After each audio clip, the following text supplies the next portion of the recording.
Welcome back to bedtime. Tonight we're going to read Theodore Roosevelt's The Man with the Muck-rake speech, and this was delivered on the 14th of April, 1906. I hope you're comfy, wherever you are, and I hope your day hasn't been too stressful. I always like reading older speeches. I always love measuring them up to whatever's going on in today's world.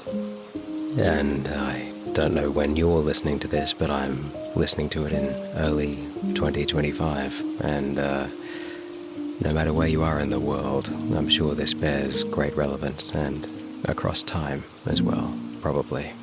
So, enjoy this timeless speech by Theodore Roosevelt. Let's just get started, shall we? Over a century ago, Washington laid the cornerstone of the Capitol in what was then little more than a tract of wooded wilderness here beside the Potomac. We now find it necessary to provide by great additional buildings for the business of the government. This growth in the need for the housing of the government is but a proof and example of the way in which the nation has grown, and the sphere of action of the national government has grown. We now administer the affairs of a nation in which the extraordinary growth of population has been outstripped by the growth of wealth in complex interests. The material problems that face us today are not such as they were in Washington's time, but the underlying facts of human nature are the same now as they were then. Under altered external form, we war with the same tendencies toward evil that were evident in Washington's time and are helped by the same tendencies for good. It is about some of these that I wish to say a word today. In Bunyan's Pilgrim's Progress, you may recall the description of the man with the muck-rake. The man who could look no way but downward, with the muck-rake in his hand, who was offered a celestial crown for his muck-rake, but who would neither look up nor regard the crown he was offered, but continued to rake to himself the filth of the floor. In Pilgrim's Progress, the man with the muck-rake is set forth as the example of him whose vision is fixed on carnal instead of spiritual things. Yet he also typifies the man who in this life consistently refuses to see aught that is lofty and fixes his eyes with solemn intentness only on that which is vile and debasing. Now, it is very necessary that we should not flinch from seeing what is vile and debasing. There is filth on the floor, and it must be scraped up with the muck-rake, and there are times and places where this service is the most needed of all the services that can be performed. But the man who never does anything else, who never thinks or speaks or writes, save of his feats with the muck-rake, speedily becomes not a help, but one of the most potent forces for evil. There are, in the body politic, economic and social, many and grave evils, and there is urgent necessity for the sternest war upon them. There should be relentless exposure of and attack upon every evil man, whether politician or businessman, every evil practice, whether in politics, business, or social life. I hail as a benefactor every writer or speaker, every man who, on the platform or in a book, magazine, or newspaper, with merciless severity makes such attack, provided always that he in his turn remembers that the attack is of use only if it is absolutely truthful. The liar is no whit better than the thief, and if his mendacity takes the form of slander, he may be worse than most thieves. It puts a premium upon knavery, untruthfully to attack an honest man, or even with hysterical exaggeration to assail a bad man with untruth. An epidemic of indiscriminate assault upon character does no good, but very great harm. The soul of every scoundrel is gladdened whenever an honest man is assailed, or even when a scoundrel is untruthfully assailed. Now, it is easy to twist out of shape what I've just said. Easy to affect to misunderstand it, and if it is slurred over in repetition, not difficult really to misunderstand it. Some persons are sincerely incapable of understanding that to denounce mudslinging does not mean the endorsement of whitewashing. And both the interested individuals who need whitewashing and those others who practice mudslinging like to encourage such confusion of ideas.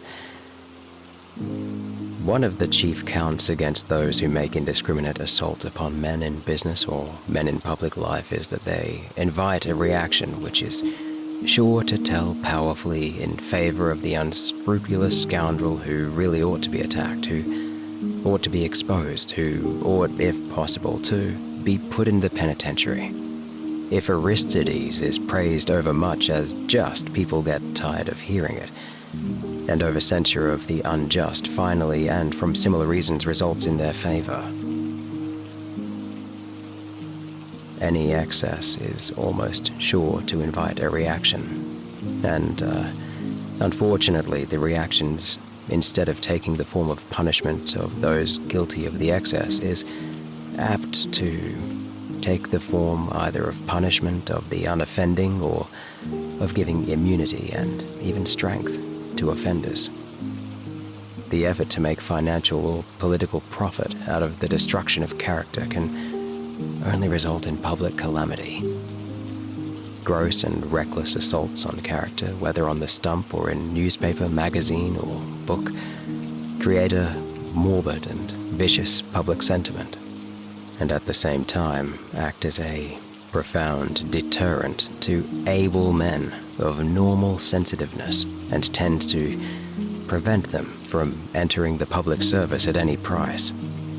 As an instance in point, I may mention that one serious difficulty encountered in getting the right type of men to dig the Panama Canal is the certainty that they will be exposed, both without and, I am sorry to say, sometimes within Congress, to utterly reckless assaults on their character and capacity. And at the risk of repetition, let me say again that my plea is not for immunity to, but for the most unsparing exposure of the politician who betrays his trust, of the big businessman who makes or spends his fortune in illegitimate or corrupt ways.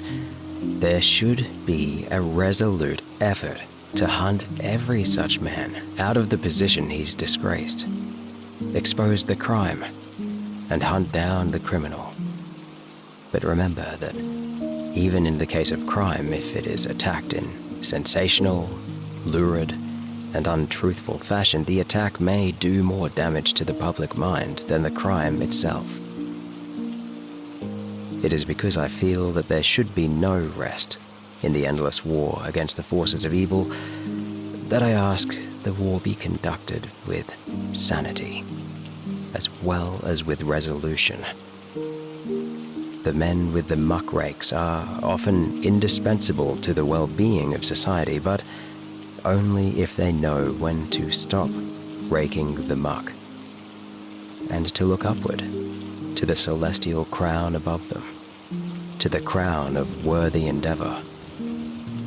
There are beautiful things above and round about them, and if they gradually grow to feel that the whole world is nothing but muck, their power of usefulness is gone. If the whole picture is painted black, there remains no hue whereby to single out the rascals for distinction from their fellows.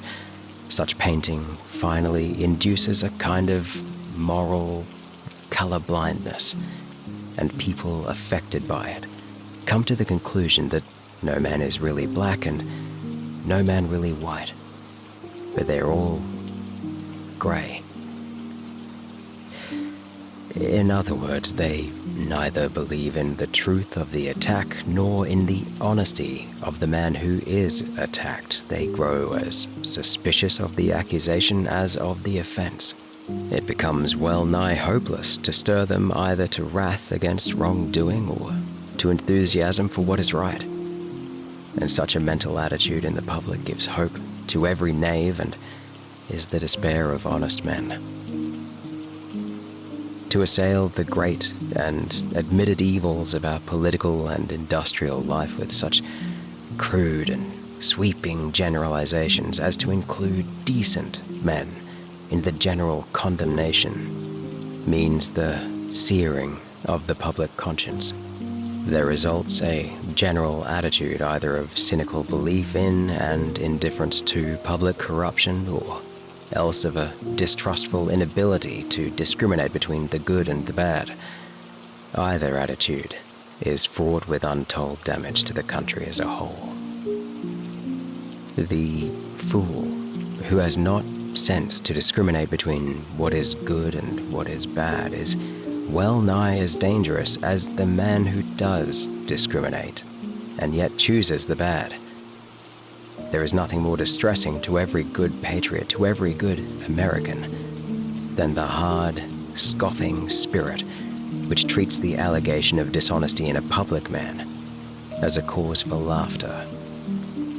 Such laughter is worse than the crackling of thorns under a pot, for it denotes not merely the vacant mind, but the heart in which high emotions have been choked before they could grow to fruition. There is any amount of good in the world, and there was never a time when loftier and more disinterested work for the betterment of mankind was being done than now.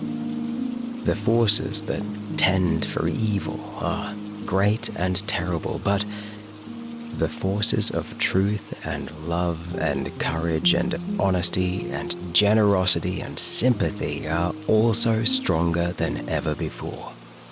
It is a foolish and timid, no less than a wicked thing, to blink the fact that the forces of evil are strong, but it is even worse to fail to take into account the strength of the forces that tell for good. Hysterical sensationalism is the poorest weapon wherewith to fight for lasting righteousness. The men who, with stern sobriety and truth, assail the many evils of our time, whether in the public press or in magazines or in books, are the leaders and allies of all engaged in the work for social and political betterment. But if they give reason for the distrust of what they say, if they chill the ardor of those who demand truth as a primary virtue, they thereby betray the good cause and play into the hands of the very men against whom they are nominally at war. In his ecclesiastical polity, that fine old Elizabethan divine, Bishop Hooker, wrote, "He that goeth about to persuade a multitude that they are not so well governed as they ought to be, shall never want attentive and favorable hearers, because they know the manifold defects whereunto every kind of regimen is subject, but the secret lets and difficulties, which in public proceedings are innumerable and inevitable, they have not ordinarily the judgment to consider." This truth should be kept constantly in mind by every free people desiring to preserve the sanity and poise indispensable to the permanent success of self-government. Yet, on the other hand, it is vital not to permit this spirit of sanity and self-command to degenerate into mere mental stagnation. Bad though a state of hysterical excitement is, and evil though the results are which come from the violent oscillation such excitement invariably produces, yet a sudden acquiescence in evil is even worse. At this moment, we are passing through a period of great unrest. Social, political, and industrial unrest. It is of the utmost importance for our future that this should prove not to be the unrest of mere rebelliousness against life, of mere dissatisfaction with the inevitable inequality of conditions, but the unrest of a resolute and eager ambition to secure the betterment of the individual and the nation. So far as this movement of agitation throughout the country takes the form of a fierce discontent with evil, of a determination to punish the authors of evil, whether in industry or politics, the feeling is to be heartily welcomed as a sign of healthy life. If, on the other hand, it turns into a mere crusade of appetite against appetite, of a contest between the brutal greed of the have-nots and the brutal greed of the haves, then it has no significance for good, but only for evil. If it seeks to establish a line of cleavage, not along the line which divides good men from bad, but along that other line, running at right angles thereto, which divides those who are well off from those who are less well off, then it will be fraught with immeasurable harm to the body politic. We can no more and no less afford to condone evil in the man of capital than evil in the man of no capital. The wealthy man who exults because there is a failure of justice in the effort to bring some trust magnate to account for his misdeeds is as bad as, and no worse than, the so-called labor leader who clamorously strives to excite a foul class feeling on behalf of some other labor leader who is implicated in murder. One attitude is as bad as the other, and no worse. In each case, the accused is entitled to exact justice, and in neither case is there need of action by others which can be construed into an expression of sympathy for crime.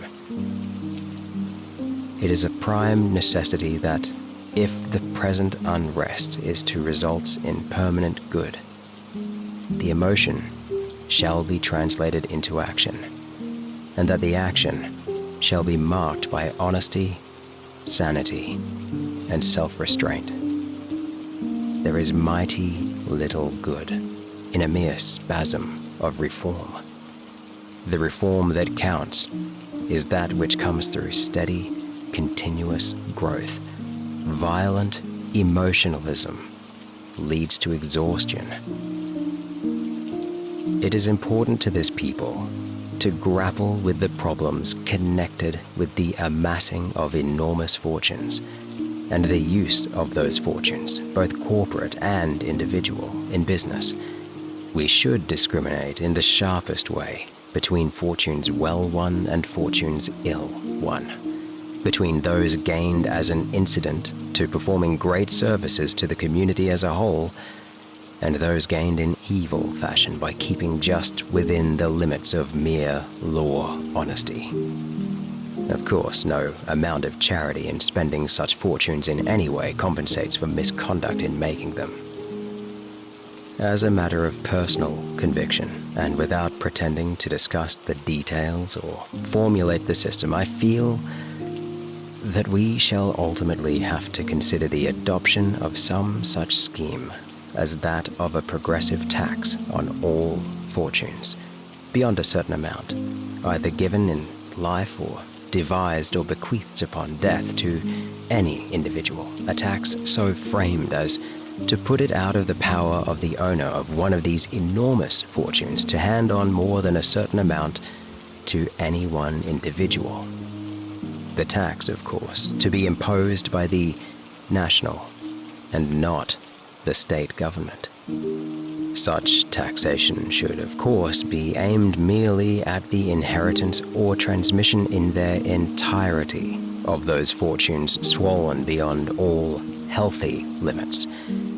Again, the national government must in some form exercise supervision over corporations engaged in interstate business and all large corporations engaged in interstate business, whether by license or otherwise, so as to permit us to deal with the far-reaching evils of over-capitalization. This year, we are making a beginning in the direction of serious effort to settle some of these economic problems by the railway rate legislation.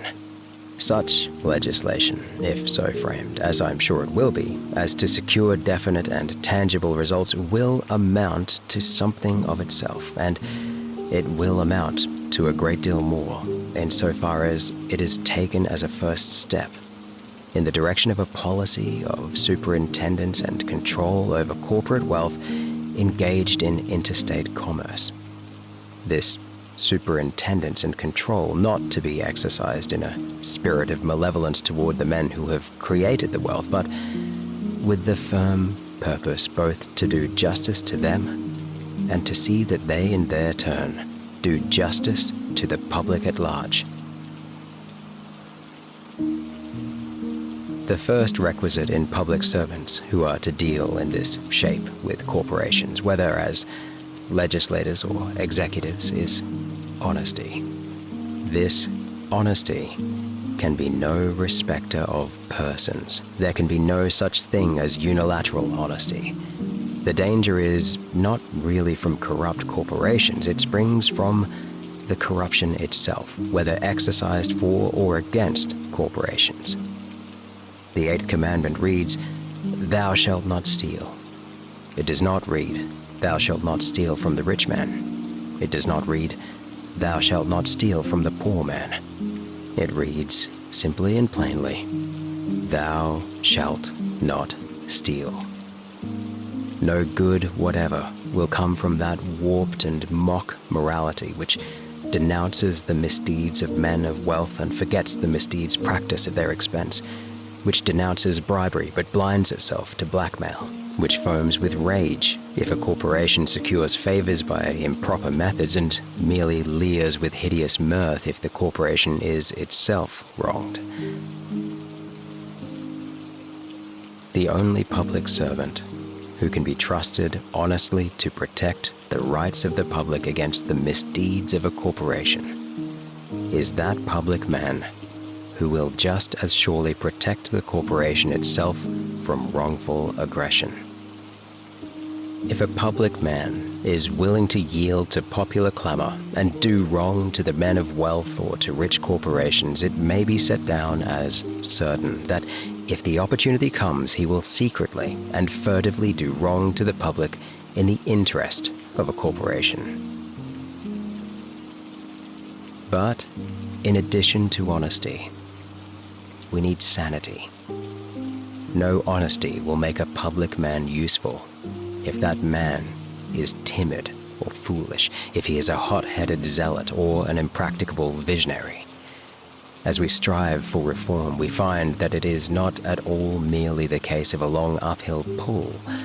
On the contrary, there is almost as much of reaching work as of collar work.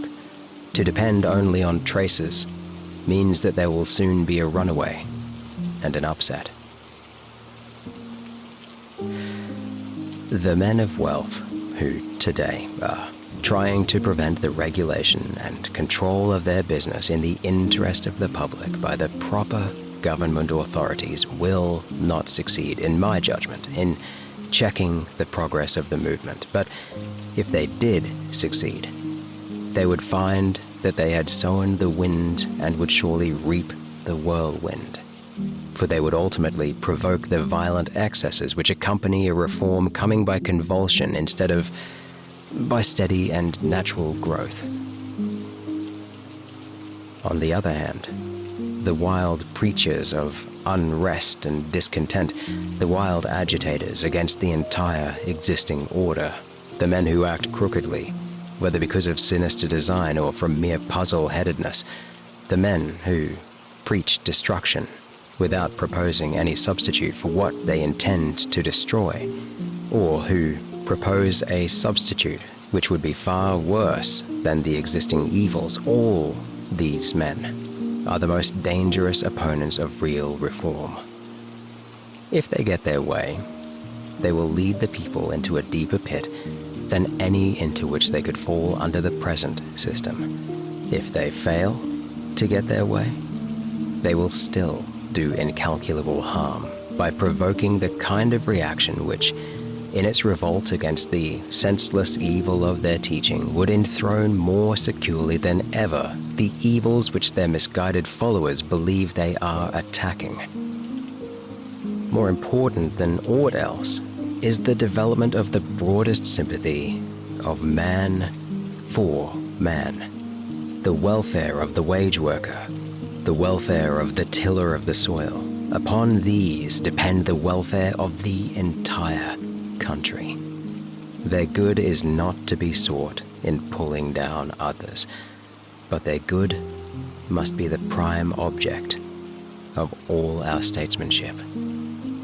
Materially, we must strive to secure a broader economic opportunity for all men, so that each shall have a better chance to show the stuff of which he is made. Spiritually and ethically, we must strive to bring about clean living and right thinking. We appreciate that the things of the body are important, but we appreciate also that the things of the soul are immeasurably more important. The foundation stone of national life is, and ever must be, the high individual character of the average citizen.